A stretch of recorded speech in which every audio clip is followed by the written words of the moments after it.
This is the meeting of the Kubernetes implementation group for container storage interface. Today is February 2, 2018. Let's go to the agenda. If you have anything that you want to talk about, please feel free to add it to the agenda doc. First up is PRs that need attention. Looks like there's nothing here, but I'll go through the PRs that are currently open and make sure they're making progress. Bugs, the Docker file in root needs to be deleted. Looks like Luis closed this bug. And PR is in. Travis pushed to Quay, so we can go ahead and mark that green. And we can stop tracking it for the next meeting. Any updates? Looks like Luis is not on the call today, but he left some comments in here. Containers to Quay, driver registrar, CSI driver are now all in Quay. Automatically pushed when the code goes on the master branch. Automatic pushes have the tag of canary. Okay. These should be replaced. These should replace the links in the link section above.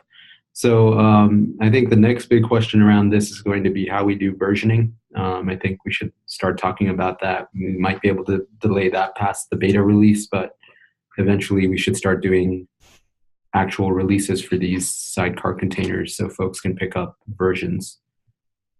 On request from Sergey, I updated the CSI test to use dep.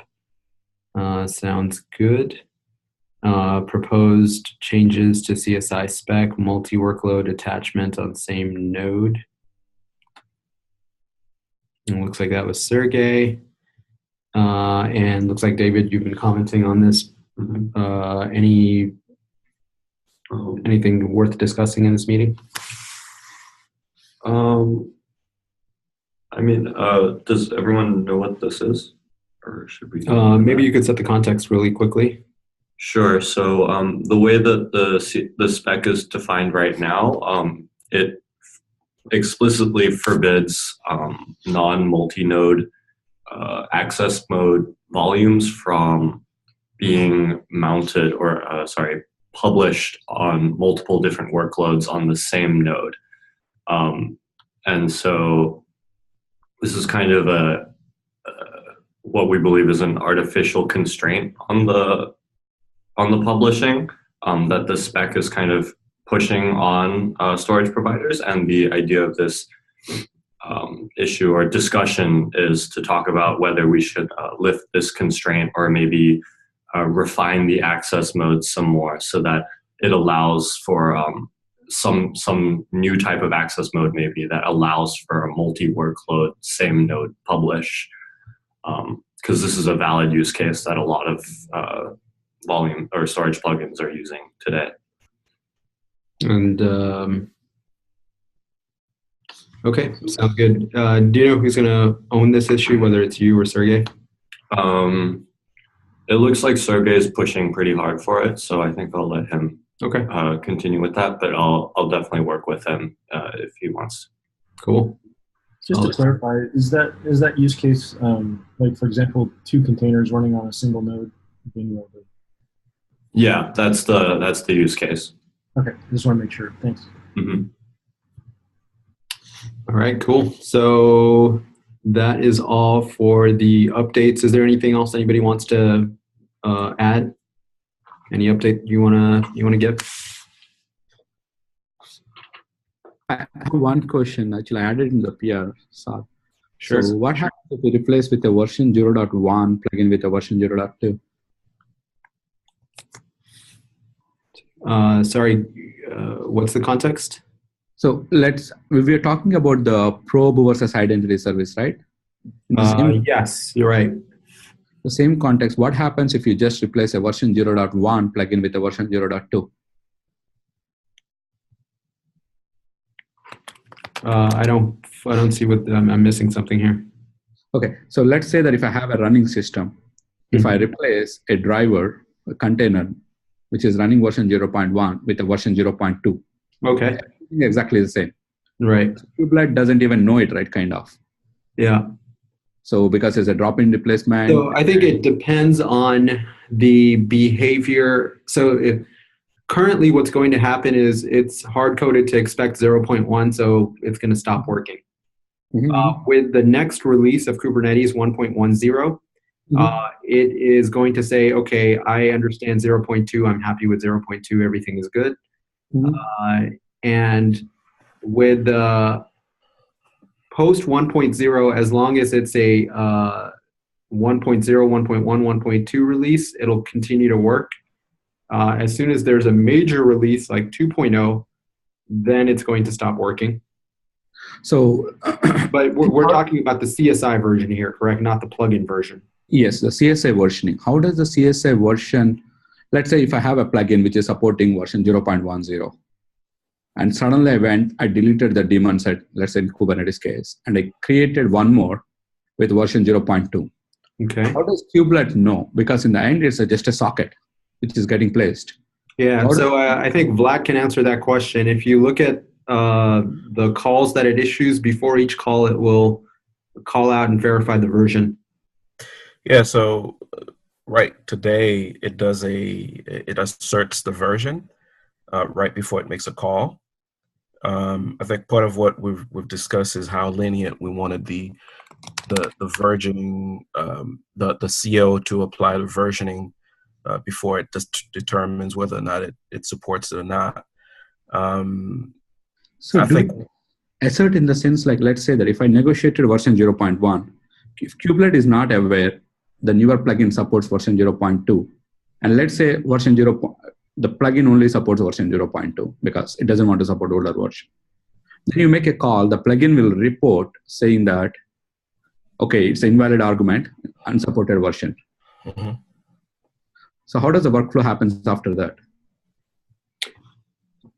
So Vlad, you're not running identity service right now. Sorry. I believe this assert supported version is called prior to any operation. Yes. So the next, for example, attach or detach, whatever operation we need to do, or let's say mount or unmount, assert supported version is going to get called. And right, that's the plan. Version check. Yeah. Well, are we calling a assert version check for each and every call? I don't remember. I don't think it's each and every call. If not, that is the plan, because part of what we discussed last quarter is to roll back that assertion inside the client, so it'll happen with. I think it caches it or something like that. I don't remember exactly. I think there's a cache where it keeps once it knows what the version is, it keeps it. So yeah, if you look at the code, I think every mount operation, it will do an assert version first. Yeah. And so then each call is going to be actually 2 calls? Yes. And let me see if it happens on the unmount side, tear down. I guess we don't do it on the tear down, but that's a good point. We should actually. No, it says, yes. Assert supported version, okay. So yeah, it looks like every call is 2 calls. It's a good point that you raised, though. Should we be doing that, or is there a better way we can handle it? So actually, the spec, you covered it in the spec. Today, if I say version 0.1, if the plugin doesn't support version 0.1, it says invalid argument, and in the description, it says unsupported version. And based upon the description, now you know that it's unsupported, and then you should actually go and rerun your identity service to reestablish. Yeah. And that brings another interesting check is when you rerun your identity service, the plugin can establish a new identity. And you have to fail if it tries to do that. Right. Because the way that the spec is designed is that on every call, you pass in the version that you're expecting to use. And the version check happens on the receiver side, the plugin side, and the plugin decides whether it knows how to speak this language or not. Yes. So strictly speaking, we don't necessarily have to do the check on our side. That's a very good point. It would also reduce the number of calls that we're making. Yes. And as you pointed out, right, we are going to use a probe call. And if the probe is going to run in the once in a while, right? So the probe call can actually reestablish the supported versions. And any of the call fails with this, then actually you run a probe call again, or which is kind of like a get supported versions. Well, do we even need to establish versions? Can't we just assume that the receiver speaks my language, and then when I go to execute, it doesn't? Then I fail that operation. Fail that operation, but then you have to reestablish the identity of the plugin, right? Because remember, we do a get supported versions for before. The way my assumption of the workflow is, for the first I call, I come, I say that, okay, in the identity information, I will get the plugin identity information. The next thing I do is a get supported versions. Now I know what my plugin talks, and after that, all my calls are going to be based upon that version. Mm-hmm. That's happening now too. Yeah. So my counter argument to that is, if we only plan for the kubelet components to support a single version, there's no reason to even check what the client supports. We just start speaking that language, and if it doesn't support that version, then that call will fail. Actually, that's it. If we ever need to do get supported versions is if kubelet ever decides to support multiple versions. I think kubelet will eventually do, right? So I was thinking around that area, and I got stumbled at a point where, let's say a plugin supports only one version, and I have an older version of the plugin, and Kubernetes kubelet calls, okay, get supported versions. I say 0.0.1. Yeah. But kubelet supports 0.1 and 2. Now it negotiated 0.1, so it keeps talking 0.1. Mm-hmm. And now somebody did in-place replacement of the plugin with 0.2. Mm-hmm. Now suddenly the plugin fails. Okay, I can't do 0.2. Yeah. Now if you keep on sending 0.1 requests, it will keep on fail, right? So we have to redo the probe and redo the redo the get supported versions, and that means we have to redo the identity for the plugin. Yeah, so it means we have to make those calls that we're just looking at, pretty much with every request.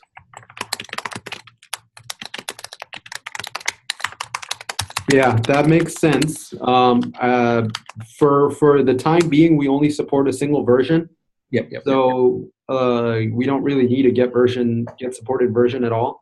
I think what this means is that post alpha, post 0.2, we're going to have to come back and revisit this and fix it so that we can potentially support multiple versions on the Kubernetes side.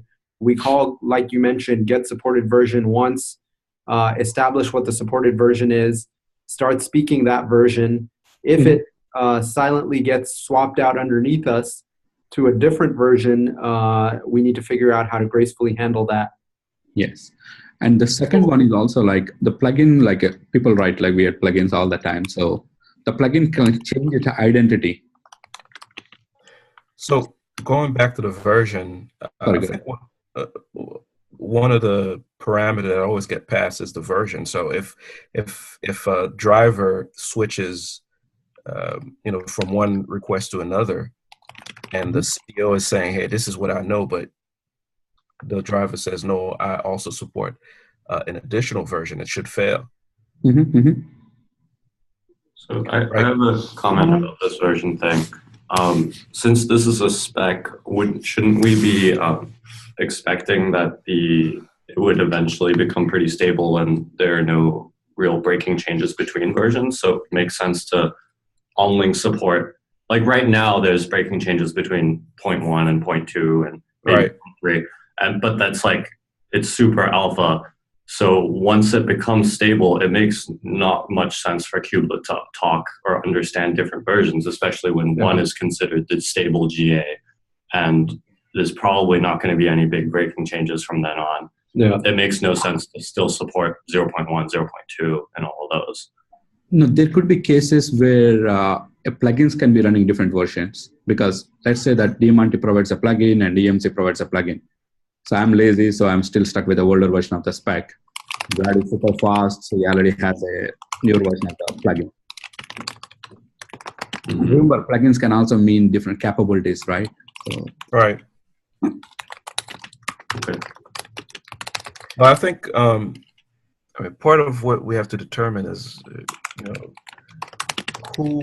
so is it the CEO that says, "Hey, this is what it's right now it's the CEO that's saying I support X, Y, and Z." I think we have to determine on the CO side what driver version or what version of the spec that the CO support, not necessarily the driver itself. Yep. Right? Yep. That also has to be there. Yes. So I think the important clarification here is that there's both the CO and the SP can have multiple versions that they support. It is much more likely that a volume plugin exposes multiple versions, whereas Kubernetes, like David said, is probably going to stick to just one version, for example, 1.x. Okay. But regardless, the utility of the get supported version call is for those two scenarios. One is to negotiate if a volume plugin exposes multiple versions to decide which version to use. Right. And two is if well, I guess it's all tied together. That's if Kubernetes supports multiple versions.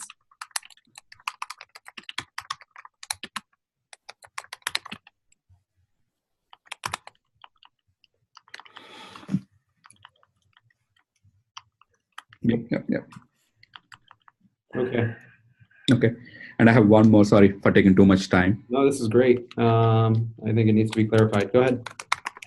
So the other one is the identity, right? So when we establish identity and when somebody did in-place replacement, again, I write a lot of buggy code, so I change my identity.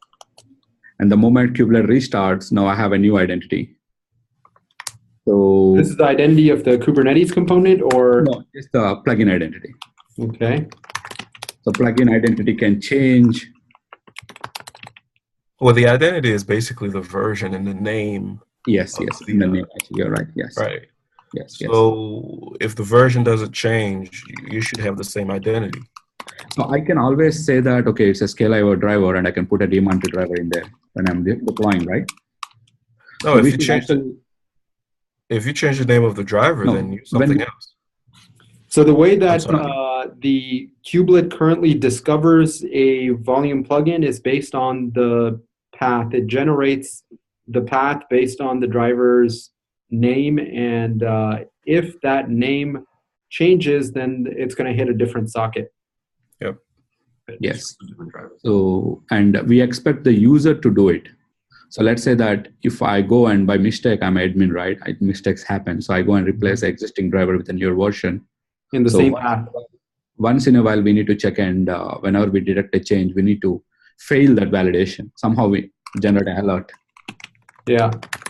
So if plugin is mistakenly identity changes, mistakenly put in the wrong path, K8S should proactively, periodically verify the identity version name of the plugin it talks to. So I think this will be something we should tackle as part of the kubelet device plugin registration thing that's going on right now. Yes, you're right.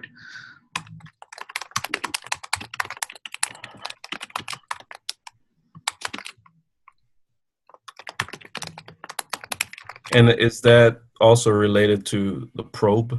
Because I know we've been putting probe a little bit down the line, where the CO is probing the. Yeah. So I had a conversation yesterday with the CSI folks about the probe call.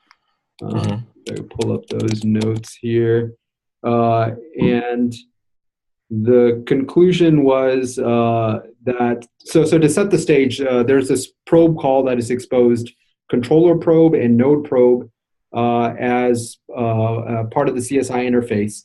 Initially, the idea was that this probe call could be used to test whether the volume plugin had all the dependencies that it needed on inside the container as well as on the underlying system, things like kernel modules, mount utilities, etc., and potentially to do some sort of health check to make sure that the volume was in a healthy state. Now, what Chakri was pointing out was, well, what is the utility of this probe function? Like, when should it be called by Kubernetes? Because today, as with Alpha, we don't call it. And should we be calling it? And when would we call it? And what would it do? like if the purpose of this plugin is to verify that all the dependencies exist, couldn't the plugin do that as part of its initialization script and fail initialization if it doesn't have everything that it needs? And I think that's a very good point. I talked to the other CSI authors about it, and what we decided was the primary utility of this call is actually deployment verification. So deployment verification can mean anything, right? It's some sort of probe call to say, are you healthy? And so once a volume plugin comes up and somebody wants to test that it's healthy, they can hit this endpoint. And then the question as to where we would plug this into on the Kubernetes side is the liveness readiness mechanism, right? Right. This probing mechanism already exists when you deploy a pod, and it allows a pod to basically probe the pod to make sure that it's healthy. And so we could plug that into the probe call for CSI. Now, what is interesting is that currently probe is broken into two calls, controller probe and node probe. And after the discussion, we realized actually there's no reason to have two calls. Regardless of which mode the plugin is operating in, controller or node, we should just have a single probe call that can be called by the external component to ensure that it's healthy. Then it brought forth one more question that I was thinking about after yesterday's call, which was what Chakri raised initially, which is, do you really need a separate probe call, or can you use one of the existing identity calls like get supported version to accomplish the same goal? Right. I don't have a strong opinion on this last question, but actually, I changed the language. Actually, do we need to call a probe and let the probe return the get supported versions as part of the response? That will make sense to me. I think that's fine. It goes along the same lines of consolidating these two calls. Yes, and when we have something like an unplaced replacement, like we talked about it right now, right? Yeah. So I will keep on doing a probe in between, and when a probe happens, I get the supported versions. Yeah. And if I see the version mismatch, boom. Yeah, and then you could build that into your liveness readiness probe as like part of your deployment script. Yep, both of them. That makes sense to me. I think I would support that. Okay. Let's bring it up at the next community sync. So this part, the second paragraph here of consolidating controller probe and node probe into a single call is going to be taken up by James as part of the refactor that he's going to be doing to make controller service optional. So this last part that we just discussed, I think we'll have to take the lead on. So feel free to do that at the community meeting. Yeah, I will do that. Thank you. Do you guys think this will happen before 110? I would really like that to be the case. I only ask because it would make it easy to implement that and yeah, for beta. Can we push this hard then? Like I think it would be really important to get it into 110. Chakri, I don't know what kind of bandwidth you have at this point. I will try to push. If not, I can, like, is anybody has any cycles? Actually, I will be in India from 7th. Okay. So let me see if I can get a couple of days to push it in, but yeah. Okay. So, let us know if you're not able to, and we can see if we can pull someone else to do that. Yeah. I'll do that. One more question is actually it's targeted for version 0.2. So are we like 1.10 is not going to support version 0.2, right? We should. We very, very, very much should try to. Okay.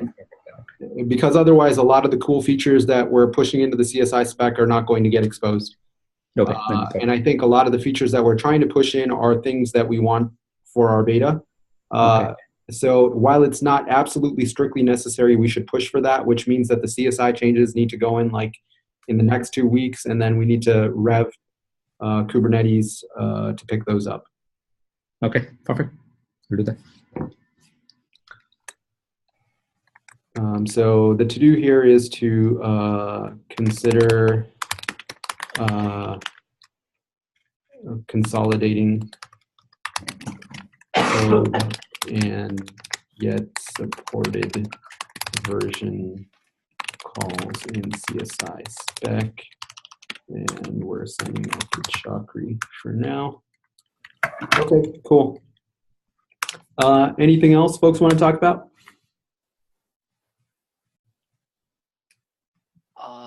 Yeah, I need some sort of your feedback. Basically, there is a second part of that change in the CSI spec. You know, the breaking changes we discussed before, and it seems that there was lots of people who were okay with the change, but then there's a guy, so I forgot his name. Now he wants to split this change into 3 different PRs, and Okay. it's you know, I would it kind of makes sense, but not in this case, because each change is a breaking change. To revert each one of them, it's a nightmare, and they're all happening on the same file. So I mean, I don't know, like, help me out here. Okay, I will take a look at that and reply on there. Thank you. I gave it my upvote, Sergey, so I don't know if that helps or not. Awesome. Thanks. Yeah, because like, again, I mean, in general, yes, it's a good practice, but in this specific case, it's just not the best way, at least in my opinion. Yeah, I think in this case they're so closely related that it's cleanup work. Let's just do it in one PR. I don't think we need to be tourists there. Okay, I will take a look at that. John, I think this is your first time attending this meeting. Welcome. Is there anything in particular that you were hoping to get out of it? Or are you interested in contributing? Or Yeah, I'm trying to. Some things are settling down, and it looks like I'm going to be able to have some time again. So I'm going to try and start contributing. I actually didn't know about these meetings. Awesome. So I could actually add you to the group and share the invite with you. There's plenty of work to be done, so we're glad to have you on board if you're willing to roll up your sleeves. Yeah, I definitely am. So I'm just, the past couple of months has been more about finding the time. So I think I got it dialed in, so I'm good. We're getting kicked out of our room. I'll send you an invite, and then we'll re-meet on Monday then. Sounds great. Thanks, everyone. Guys, take care. Thank you, guys. Bye. Bye. Bye. Bye-bye.